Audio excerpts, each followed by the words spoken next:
Is equal to mass of one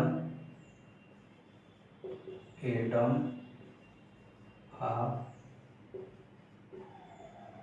element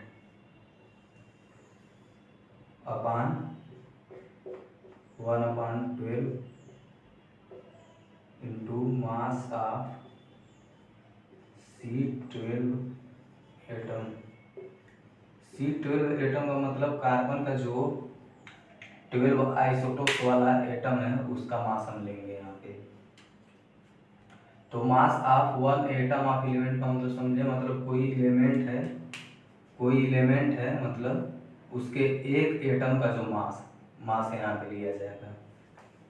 जैसे मान लीजिए एल्यूमिनियम हो गया, कई सारे एटम से मिलकर के बने होंगे, तो ये जो है कि इसके एक एटम का मास यहाँ पे लिया जाएगा। मतलब कोई भी तत्व हो, एलिमेंट का मतलब एलिमेंट में तत्व ही होता है, तो कोई भी एलिमेंट हो उसका एक एटम का मास यहाँ पे लेना है हमको। अब इसी को देखिए किस तरीके से लिखते हैं हम लोग। मास of one atom of element, total number of nucleon into mass of one nucleon upon, अब इसको देखिए किस तरीके से एक्सचेंज करते हैं हम लोग। 1/12 into 12 into mass of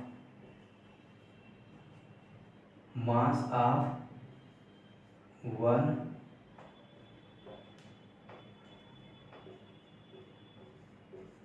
nucleon. अब देखिए इसको हम लोग किस तरीके से यहाँ पे लिख लिए हैं, मास of one atom of element को टोटल नंबर ऑफ न्यूक्लियन गुणे मास ऑफ वन न्यूक्लियन में बदल लिए हैं। अब 1/12 मास ऑफ C12 एटम का 1/12 को 12 ऐसे ही रहने दिए हैं, फिर into 12 mass of one nucleon जो कार्बन का C12 एटम था, इसको इस तरीके से लिख लिए। अब देखिए इसमें क्या क्या कटता है, तो ये और ये कट गया और ये भी आपस में कट रहे हैं। अब जो फाइनल रिजल्ट हमारा है, फाइनल जो फार्मूला बनेगा वो टोटल नंबर ऑफ न्यूक्लियन जो कि हमारा रिलेटिव एटॉमिक मास के बराबर होगा। इसको हम लोग डिब्बे में पैक कर लेते हैं क्योंकि हमें इसी को याद करना है, इसी से मतलब सवाल हमारे बनेंगे क्वेश्चन एग्जाम में, इसी से सवाल बनेंगे। तो यहाँ पे न्यूक्लियन मतलब इसको थोड़ा ट्रिक कर लीजिए, इसको हम आगे ही समझेंगे। इसका मीन्स मतलब इसका मतलब क्या होता है, न्यूक्लियन का मतलब क्या होता है। अब हम लोग बात करेंगे AMU के बारे में। मतलब AMU किसे कहते हैं, AMU को हम लोग DA से भी रिप्रेजेंट करते हैं, जिसको हम डाल्टन कहते हैं। DA से या U से, कैपिटल U से भी हम इसको रिप्रेजेंट करते हैं, जिसको यूनिफाइड मास बोलते हैं। इसका हम लोग जो कि फुल फॉर्म जान लेते हैं। इसका फुल फॉर्म होता है atomic mass unit, atomic mass unit. अब हम लोग देखेंगे कि AMU मतलब एटॉमिक मास यूनिट किसे कहते हैं। AMU इज इक्वल टू 1/12 गुणे 12 गुणे मास ऑफ C12 एटम। अब देखिए इसी को पीछे जैसे एक्सचेंज किया गया था वैसे ही 12 इंटू मास ऑफ 1 न्यूक्लियन, इसको इस तरीके से लिख दिए हैं। पीछे भी हम लोग ऐसे ही इसको एक्सचेंज किए थे। देखिए यहाँ पे ऐसे कट गया। अब जो कि मास ऑफ 1 न्यूक्लियन जो होता है 1.66 गुणे 10⁻24 ग्राम या 1.66 गुणे 10⁻27 kg होता है। इसको याद करना है, इसी से सवाल मतलब बनेंगे। जहाँ पे एमयू में सवाल पूछ लेगा तो मतलब इसी फार्मूले से हम कन्वर्ट करेंगे, एक्सचेंज करेंगे इसको एमयू में। ठीक है, तो हम लोग देख लिए एमयू क्या होता है। अब आगे बढ़ते हैं। अब हम लोग बात करेंगे एटॉमिक मास का। तो एटॉमिक मास को हम लोग शॉर्टकट में एम लिखते हैं। एम से मतलब रिप्रेजेंट करते हैं। तो हम लोग अब जानेंगे कि एटॉमिक मास किसे कहते हैं। एटॉमिक मास जो होता है यह मास of one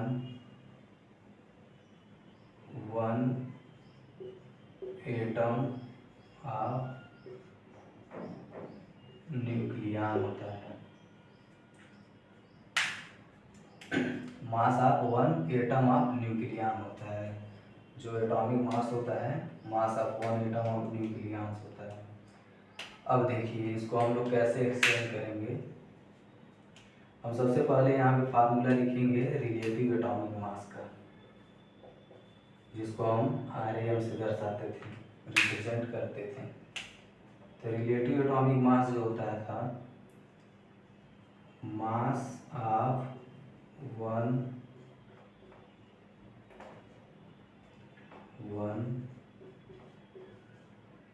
atom of nucleon upon 1/12 into mass of 1 C12 atom या C12 एटम लिख लेते हैं हम लोग, मास ऑफ C12 एटम। अब इसी को हम लोग एक्सचेंज करेंगे, इस फार्मूले को मतलब बनाएंगे कि atomic mass is equal to क्या होता है। यहाँ पे देख लीजिए कि atomic mass is equal to 1 atom of nucleon होता है। तब देखिए relative atomic mass is equal to mass of 1 atom of nucleon, यही है आखिर में। Mass of 1 atom of nucleon और mass of 1 atom of nucleon तो एटॉमिक मास ही है। तो इसके जगह पे हम लोग एटॉमिक मास लिखते हैं। अब देखिए 1/12 गुणे मास ऑफ C12 एटम, ये जो पूरा पोर्शन है इसी को तो हम लोग एमयू बोले थे, इसी को तो हम लोग एमयू बोले थे और कहते भी हैं। अब इसके जगह पे हम लोग इसको थोड़ा और नीचे लिख लिया जाए तो अच्छा रहेगा। Atomic mass upon MU is equal to relative atomic mass हो गया। यानी relative atomic mass is equal to हो जाएगा relative atomic mass into MU. अब इस फार्मूले को ध्यान में रखना है।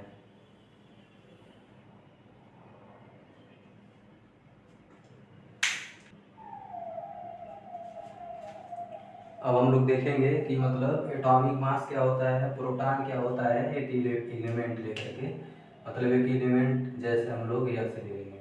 इसको रिप्रेजेंट कैसे करते हैं, यहाँ पे जेड होता है और यहाँ पे ए होता है।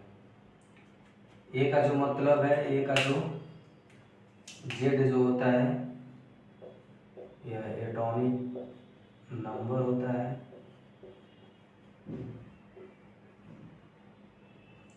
और ए जो होता है वो एटॉमिक मास होता है। अब देखिए जो प्रोटॉन होता है वह जेड होता है। अभी इसको और अच्छे से समझेंगे एग्जाम्पल लेकर के।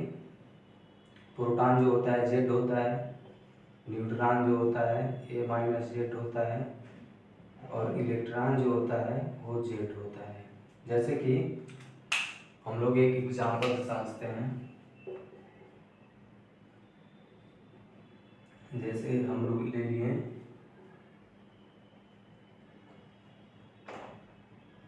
कार्बन,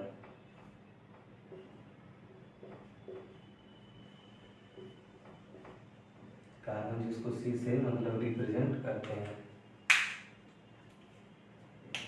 तो कार्बन एटॉमिक नंबर 6 और एटॉमिक मास इसका 12 होता है। तो देखिए एटॉमिक मास जो हो गया वो 12 हो गया, जेड जो हो गया 6 हो गया, मतलब एटॉमिक नंबर। तब हम प्रोटॉन की इसमें बात करेंगे, अच्छे से समझिएगा। प्रोटॉन की बात करेंगे तो इसमें प्रोटॉन 6 हो जाएंगे। न्यूट्रॉन की बात करेंगे तो 12 माइनस 6, इसको और अच्छे से लिख देते हैं। इसको हम लोग लिखेंगे ए माइनस जेड लिखते हैं। देखिए फार्मूले में जो है ए माइनस जेड यानी ए माइनस जेड, ए माइनस जेड, ए माइनस जेड। तो ए हमारा कितना है 12 है, और जेड कितना है 6 है, यानी न्यूट्रॉन भी 6 आ गया। और इलेक्ट्रॉन की बात करें तो इलेक्ट्रॉन जेड होता है यानी ए। अब हम यहाँ पे बात करेंगे कि जो भी पीछे टॉपिक पढ़ा गया है उससे रिलेटेड एग्जाम में किस प्रकार से क्वेश्चन बन सकते हैं या बनते हैं। तो रिलेटिव एटॉमिक मास हम लोग पढ़ चुके हैं कि रिलेटिव एटॉमिक मास जो होता है टोटल नंबर ऑफ न्यूक्लियन होता है, और एटॉमिक मास जो होता है relative atomic mass into MU होता है। तो हम सबसे पहले बात करेंगे यहाँ पे टोटल नंबर ऑफ न्यूक्लियन जो होते हैं वह होता है न्यूट्रॉन प्लस प्रोटॉन, जिसको हम न्यूक्लियन कहते हैं। इसको भी डिब्बे में पैक करके याद करेंगे, मतलब याद कर लीजिएगा एकदम सब। तो यह है न्यूट्रॉन प्लस प्रोटॉन को न्यूक्लियन कहते हैं। अब हम बात करेंगे फाइंड रिलेटिव एटॉमिक मास और एटॉमिक मास। तो देखिए सोडियम है पहला क्वेश्चन में, मतलब सोडियम है, इसको नंबरिंग कर लेते हैं।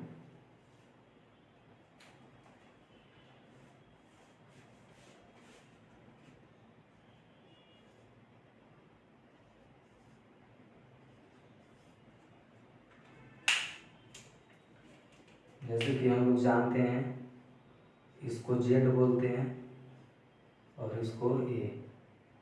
हमारा न्यूट्रॉन कैसे निकलता था, न्यूट्रॉन का फार्मूला क्या था ए माइनस जेड। तो न्यूट्रॉन निकालेंगे पहले, 23 ए है एंड 11 जेड है, यानी कितना आ जाएगा 23 और 11 में जब माइनस करेंगे तो 12। अब देखिए जो रिलेटिव एटॉमिक मास होता है वह टोटल नंबर ऑफ न्यूक्लियन होता है। टोटल नंबर ऑफ न्यूक्लियन मतलब न्यूट्रॉन प्लस प्रोटॉन। तो न्यूट्रॉन जो होते हैं यही है, न्यूट्रॉन निकाले हैं यानी 12 प्लस प्रोटॉन, प्रोटॉन को एमजेड कहते हैं यानी 11। दोनों का योग या सम 23 आ जाएगा। इसी प्रकार से हम इसकी बात करेंगे, इसमें भी न्यूट्रॉन की बात करें तो न्यूट्रॉन ए माइनस जेड होता है। ए माइनस जेड बोले तो ए 18 है और जेड 9 है, यानी ये जो हो जाएगा 9 हो जाएगा। अब इसमें भी न्यूट्रॉन प्लस प्रोटॉन, यानी न्यूट्रॉन 9 है प्लस प्रोटॉन, प्रोटॉन यही जेड है इसमें का, यानी जेड, यानी 9, यानी 18 हो जाएगा आंसर इसका भी। अब हम बात करेंगे कैल्शियम। कैल्शियम क्या, न्यूट्रॉन। तो न्यूट्रॉन देखिए इसका भी 40 minus 20, A minus Z is equal to 20, तो 9, मतलब न्यूट्रॉन जो हो गए इसके 20 हो गए, और प्लस प्रोटॉन, प्रोटॉन भी 20 है, यानी न्यूक्लियस या रिलेटिव एटॉमिक मास 44 हो गया। अब हम बात करेंगे एटॉमिक मास का। तो एटॉमिक मास जो होता है, देखिए एटॉमिक मास जो होता है relative atomic mass into AMU. तो रिलेटिव एटॉमिक मास ये निकाले हैं, इसमें एएमयू से मल्टीप्लाई कर देंगे, तो हमारा जो है कि एटॉमिक मास आ जाएगा। बहुत सिंपल है। ऐसे ही यहाँ पे 18 है, 18 एएमयू कर लीजिए, यहाँ पे 44 है, 44 एएमयू कर लीजिए, एटॉमिक मास आ जाएगा। इस तरीके से हम लोग मतलब एग्जाम में आने वाले क्वेश्चन को भी देख लिए, तो इसको एकदम अच्छे से आप लोग तैयार कर लीजिएगा।